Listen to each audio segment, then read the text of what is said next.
તમે ક્યાં ગામથી બોલો? વાસદથી. કયું ગામ? વાસદ વડોદરા આગળ અહીં બાસઠ. આણંદ તાલુકો વાસદ છે, વાસદ. વાસઠ. વાસઠ.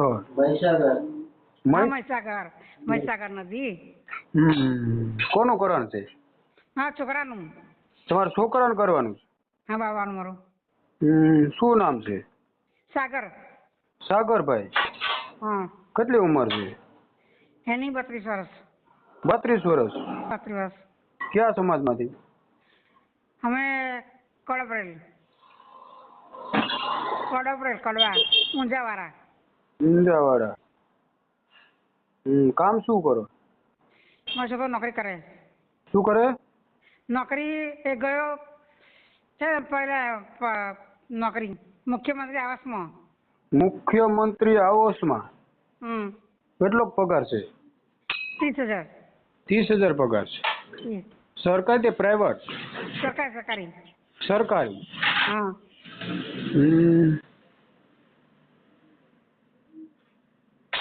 કયા સમાજમાં કરવાનું છે? જ્યાં મળે ત્યાં. હા? જ્યાં મળે ત્યાં કરવાનું છે. તો છોકરી હોય તો તમને ખબર હોય ને કયા સમાજમાં કરવાનું છે? તમારા જ સમાજમાં કરવાનું છે, બીજા સમાજમાં કરવાનું, ખબર પડે ને? જો આપણને કળા મળે આપણા નાતની તો સારું, તો બીજી નાતનો ના મળે તો. સરકારી નોકરી છે, 30,000 પગાર છે. હા. કેમ એટલો બધો? હજુ હમણાં જોઈન થયો. એટલો ટાઈમ કેમ લાગી ગયો લગ્નનો? હે? લગ્નનો કેમ એટલો ટાઈમ લગાડી દીધો? લગ્નમાં શું કરો? લગ્ન કરવામાં એટલો ટાઈમ કેમ લગાડી દીધો? એટલે પહેલા કર્યું તું એક વખત. હા, એટલા માટે કયો હાલો. પછી એ છોકરી છે ને આમ ભાઈ ફરતી બે ચાલતી ગયેલી. હા. પછી ના પડી એને ના ગમ્યું. પેલા લગ્ન થઈ ગયા હતા ભાઈને? હા. હા. કેટલોક સમય લાયેલું તું ઘર? એ છોકરી કેટલોક સમય ઘર આવેલું તું? કેટલો સમય? મારું ઘર એટલે છોકરાના લગ્ન કર્યા હતા એટલો કેટલો સમય આવેલું તું? 1 મહિનો જ. 1 મહિનો જ? હા.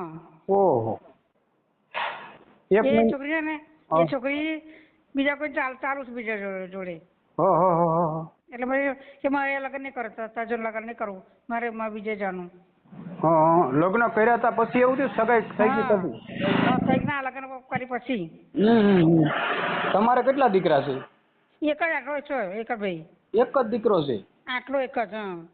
દીકરીઓ? કશું નહીં. એક જ દીકરો? હા. પોતાના મકાન છે? પોતાનું મકાન. જમીન છે? છે ને જમીન ઘેર ગામડે. કેટલા વીઘા છે? ખાનપુરમાં 5 વીઘા.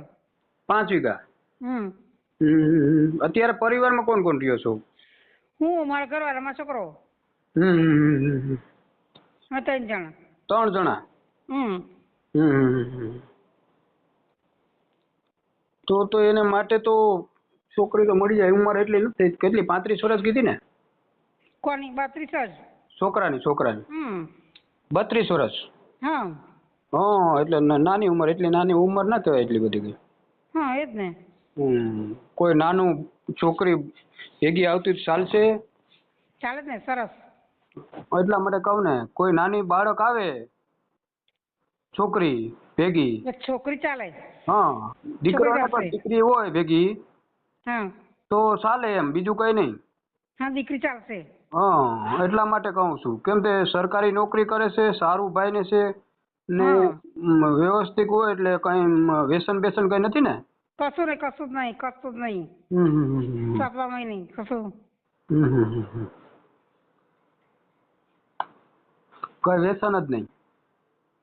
હા, કઈ વ્યસન નથી ને? કશું વ્યસન નહીં, ખોટું બોલવા નહીં, ધંધો કશો છે કરવાનો કશું નહીં એવું. સીધો છે મતલબ, સીધો સાધો જ. સારું.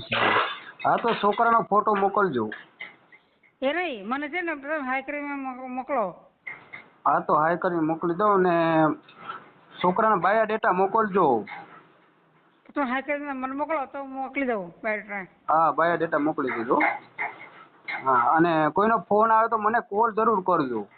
તમને હાઈ કરીને મારે મોકલો નંબર. હા તમે મોકલું, પણ કોઈનો ફોન આવે, છોકરી વાળાનો ફોન આવે તમારી ઉપર ચોક્કસ ચોક્કસ ચોક્કસ તો સમજી મને ગઈ. ફોન જરૂર કરજો. ચોક્કસ સાહેબ ચોક્કસ કરીશ. હા એમ કેમ તે તમે પછી ડાયરેક્ટ જોવા ના જતા રહ્યા, જતા ના ના રહેતા. જઈએ, હા ના જાય ના જાય. હા કેમ તે અત્યારે જમાનો બહુ ખરાબ છે. હા એ જ ને બરાબર. હા એટલા સાચી વાત છે માટે તમારી. કોઈ મારું કહેવાનું એવું છે તે અત્યારે સરકારી નોકરી તમારો છોકરો કરે છે, તમને 5 છોકરીઓ વાળા ફોન કરશે. હા સાચી વાત છે બરાબર, બરાબર. ફોન કરે ને એટલે તમારે મને કોલ કરીને જણાવજો તે આ ચોક્કસ ભાઈએ ફોન કર્યો હતો. ચોક્કસ કરો. હા બરાબર બરાબર હા સાચી વાત તમારી. એટલે કોલ કરીને તમે મને નંબર દેશો તો હું જાણીને બાયોડેટા લઈ અને એ ભાઈનું નામ પૂછી લઈ, એ છોકરીનું નામ પૂછી લઈ, પછી બાયોડેટા પછી ત્યાં જોઈ લે કઈ રીતનું છે, પછી તમને સાચી વાત બોલાય. છે. હા સાચી હો કાકા હા તમારી વાત સાચી 100%. હા એટલા માટે તમને કહું છું, બીજું કઈ નહીં. ખોટી હા સાચી રીતે વાત. તમે ફસાવ નહીં ક્યાંય. બરાબર. બરાબર. હા બરાબર. હા કેમ કે અમે કોઈ પૈસા ક્યાંય લેતા નથી, 1 રૂપિયો ક્યાંય ફી નથી લેતા. હા બરોબર, પૈસા નથી ક્યાંય લેતા અમે. બરાબર. બરોબર. હા અને એટલે તમે છે ને મને હાઈ કરીને મોકલો તમે નંબર. હા હા હા હારું હું આ કરી મોકલી દઉં. હા એટલે મોકલો તો બાયોડેટા મોકલો તમને. એ સારું હાલો જય સ્વામિનારાયણ. હા.